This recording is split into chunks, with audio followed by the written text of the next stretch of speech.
মাদারীপুর জেলা শাখা বাংলাদেশ জামায়াতে ইসলামীর উদ্যোগে জাতীয় সংসদ সদস্য প্রার্থী মাওলানা আব্দুস সোবহান খানকে সমর্থন জানিয়ে আজ 22 নভেম্বর এক বিশাল মোটরসাইকেল শোভাযাত্রা অনুষ্ঠিত হয়েছে।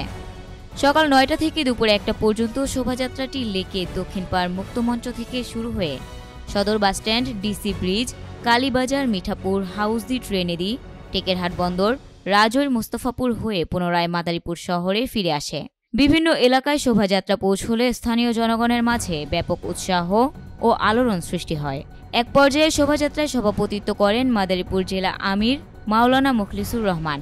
প্রধান অতিথির বক্তব্যে সংসদ সদস্য প্রার্থী মাওলানা আব্দুস সোবহান খান জনগণের দোয়া ও সমর্থন কামনা করেন।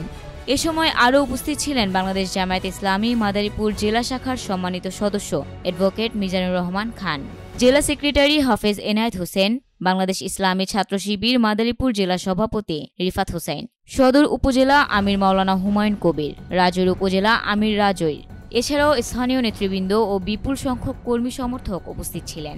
শোভাযাত্রায় অংশগ্রহণকারীরা দাঁড়িপাল্লা প্রতীকের পক্ষে স্লোগান দিতে দিতে শহর জুড়ে প্রাণবন্ত পরিবেশ সৃষ্টি করেন, যা জেলায় ব্যাপক আলোড়ন তোলে। Desk report, news Times.